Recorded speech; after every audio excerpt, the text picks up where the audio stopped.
Comment expliquer le concept général du jardin de sculpture? Le comité d'organisation m'a demandé en fait de réfléchir à un espace dans lequel pourrait s'inscrire le travail des sculpteurs qui travaillent pendant le symposium. Et en fonction de tous les critères, je voyais bien qu'il y avait une demande d'inscrire le symposium en fait dans un espace qui soit aussi inscrit dans le temps.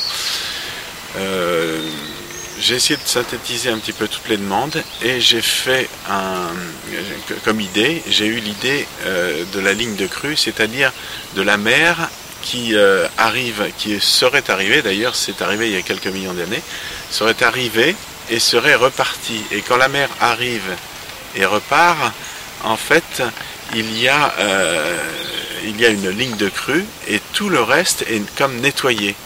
Ce qui fait que le terrain qu'on voit derrière et qui est un délaissé devient maintenant un terrain qui va pouvoir être vivant et dégagé, de façon à pouvoir mettre ce que j'ai appelé des fossiles qui seront en fait la nature, enfin le critère de choix des futures sculptures qui seront installées. Puisque la mer s'est retirée, il reste à nouveau des fossiles, c'est comme si quelque chose de nouveau apparaissait. Et la ligne de crue va être visible d'un point d'anamorphose à peu près du haut de la route. Et le travail qui avait été demandé antérieurement à Francis Cuny avec les enfants des jardins d'enfants trouve finalement tout naturellement sa place comme transition. La mer s'étant retirée, il ne restait plus rien, que des fossiles et puis des ruissellements d'eau qui seront dans le cheminement. Les jardins d'enfants qui sont faits au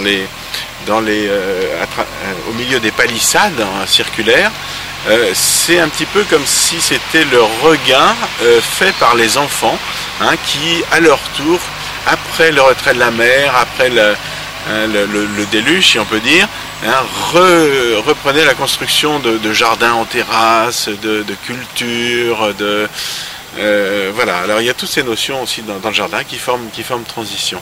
Et je pense qu'à l'avenir, ça va être un espace en lui-même spectaculaire, qu'on aura envie de voir pour lui-même et qu'on découvrira petit à petit.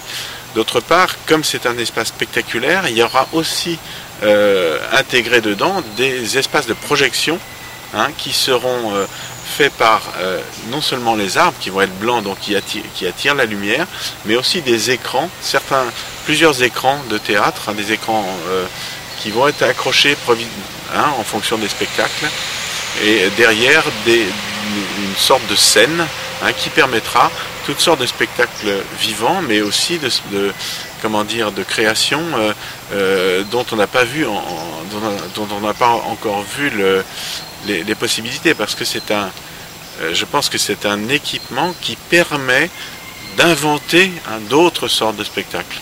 Et voilà, et c'est dans cet esprit-là que j'ai créé cette ligne de crue, c'est ce concept général qui permet de fédérer un petit peu toutes les idées.